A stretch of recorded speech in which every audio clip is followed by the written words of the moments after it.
नमस्कार, आदाब, सत श्री अकाल, जय भीम, जोहार। मेरा नाम है नवीन कुमार। साल 1958 में एक फिल्म आई थी, साधना।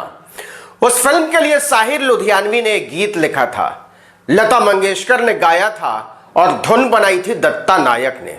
बोल थे, सुनो जी तुम क्या क्या खरीदोगे, यहां तो हर चीज बिकती है। बोलो जी तुम क्या क्या खरीदोगे, यहाँ तो हर चीज बिकती है।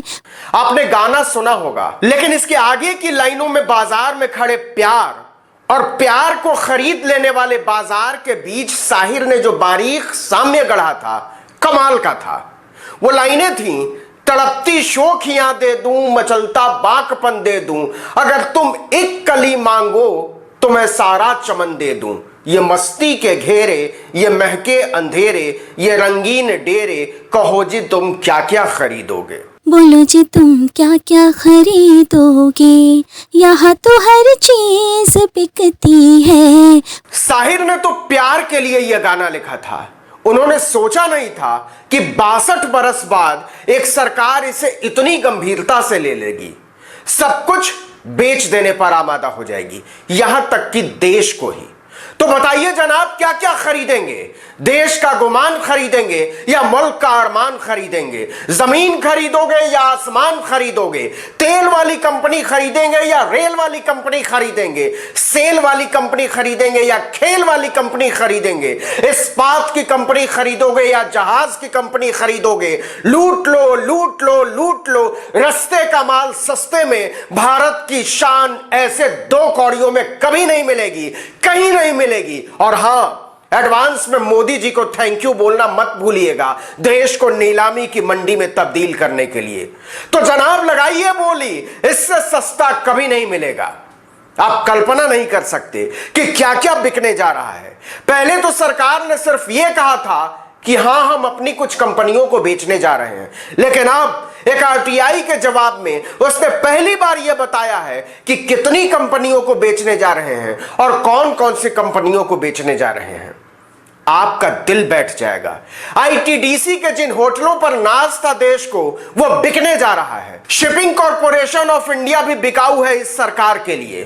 कंटेनर कॉरपोरेशन बिकाऊ है, नीलाचल इस्पात निगम बिकाऊ है, एयर इंडिया को तो बेचना है ही, पवन हंस हेलीकॉप्टर को भी बेचना है। हिंदुस्तान एंटीबायोटिक्स लिमिटेड नाम की दवा कंपनी भी बिकाऊ है। हिंदुस्तान न्यूज प्रिंट बिकाऊ है। हिंदुस्तान फ्लोरोकार्बन बिकाऊ है। हिंदुस्तान प्रीफैब बिकाऊ है। भारत पंप्स बिकाऊ है। भारत पेट्रोलियम तो जानते ही है बिकाऊ है। भारत अर्थ मूवर्स भी बिकाऊ है। इस लिस्ट में कुल 26 कंपनियां हैं जिनमें सरकारी हिस्सेदारी को बेचा जाना है। और खरीदने वाले कौन होंगे आप बिना बोले समझ चुके होंगे। मोदी जी के भाषणों की मारी हुई अर्थव्यवस्था तबाहो बर्बाद हो चुकी है, इस कदर कि सरकार के पास पैसा नहीं है कर्मचारियों को तनख्वाह देने के लिए। वो देश की शान कही जाने वाली कंपनियां बेचने पर आमादा है। और रिलायंस वाले बड़े अंबानी ने इसी दुर्दिन में 24,713 करोड़ रुपए का माल खरीदा है। बिग बाजार वाला फ्यूचर ग्रुप अब अंबानी का हो चुका है, आप जानते होंगे। और केवल बिग बाजार नहीं, फैशन बाजार, इसका थोक कारोबार, इजी डे, सेंट्रल, सब। रेलवे में तेजस ट्रेन को चलाने के नाम पर निजीकरण का जो तमाशा जारी है, उसे आप जानते हैं, समझते हैं। फिर से पीछे लौटते हैं। वित्त मंत्री निर्मला सीतारमण ने 27 जुलाई को बताया था कि केंद्र सरकार ने 23 सार्वजनिक क्षेत्र की कंपनियां यानी पीएसयूज के निजीकरण का फैसला किया और इसे बाकायदा कैबिनेट से हरी झंडी मिल चुकी है, मतलब बिकना तय है। लेकिन अब सूचना के अधिकार यानी आरटीआई के तहत मांगी गई जानकारी में बताया गया है कि सर जी 23 कंपनियां नहीं नीलाम होनी है, 26 कंपनियों को निजी हाथों में सौंपना है। अब आप तय कर लीजिए कि आप कौन सी कंपनी खरीदना चाहेंगे। नहीं, आपको खुश होने की जरूरत नहीं है, आपका मतलब सरकार को चलाने वाले लाला जी। लाला जी तुम क्या क्या, मियाँ जी तुम क्या क्या, बाबू जी तुम क्या क्या खरीदोगे। इसका मतलब समझिए, इसका सीधा मतलब यह है कि पीएम मोदी अर्थव्यवस्था को चौपट कर चुके हैं, बर्बाद कर चुके हैं और -24% की जीडीपी देकर उनके होश उड़े हुए हैं। लेकिन इसे भी वो आपदा में अवसर की तरह देख रहे हैं। राहुल गांधी के मुताबिक अपने 2-4 खरबपति दोस्तों को फायदा पहुंचाने के लिए। क्योंकि सेल की लिस्ट में जो कंपनियां हैं उनके पास जमीन, जायदाद और दूसरे एसेट ही इतने हैं कि देश के कुछ चुनिंदा खरबपतियों के बदन की बाँछें जहां कहीं भी होती हैं खिल उठी हैं, जो कि इत्तेफाक से पीएम मोदी के भयानक मुरीद हैं। और इसका कर्ज उतारने के लिए मोदी जी ने बोर्ड टांग दिया है, इंडिया ऑन सेल, बोलो जी तुम क्या क्या खरीदोगे। बोलो जी तुम क्या क्या खरीदोगे, यहाँ तो हर चीज बिकती है। हमने सुना था कि बाप दादा की जमीन जायदाद या तो निकम्मे बच्चे बेचते हैं और नहीं तो दुर्दिन में। मोदी जी के लिए पहला अल्फाज सही नहीं हो सकता, यह तो सोचना भी गुनाह है, बल्कि गुनाह अजीम है, क्योंकि वो तो 18-18 घंटे काम करते हैं ना, और दिन रात मेहनत करके बड़ी मुश्किल से हंसते खेलते खुशहाल देश को रसातल में पहुंचाया है। तो दुर्दिन वाली बात ही सही होगी, लेकिन क्या सरकार इसे स्वीकार करेगी कि देश दुर्दिन के दौर से गुजर रहा है?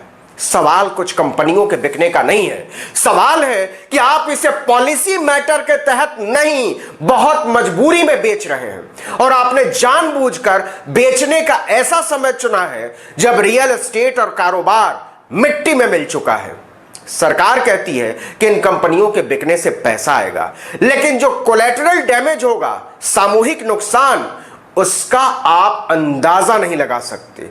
मोदी जी ने इन कंपनियों में काम करने वाले 22,000 से ज्यादा लोगों को बेरोजगार करने का रास्ता साफ कर दिया है।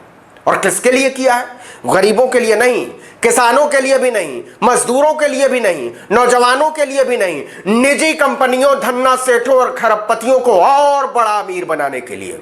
जिन कंपनियों को मोदी जी गाजर मूली के भाव पर बेचने जा रहे हैं, उन कंपनियों ने भारत को अपने अपने तरीके से बुलंदी दी है, लाखों लोगों की जिंदगियां बचाई हैं, किसानों को नई तकनीक सिखाई है, नौजवानों को सपने दिए हैं।